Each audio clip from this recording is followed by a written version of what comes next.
Ele foi onde ninguém pisou, curou quem o mundo esqueceu.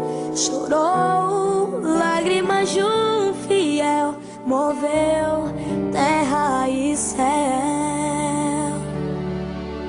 Entrou na história da humanidade, foi um capítulo à parte. Antes e depois, princípio e fim, pedra de esquina, angular, único e verdadeiro, último e primeiro.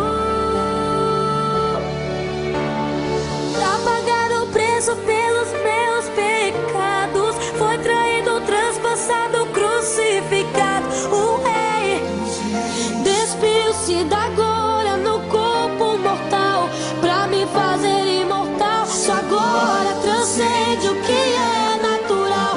Seus olhos têm fogo, consomem o mal, e em sua coxa está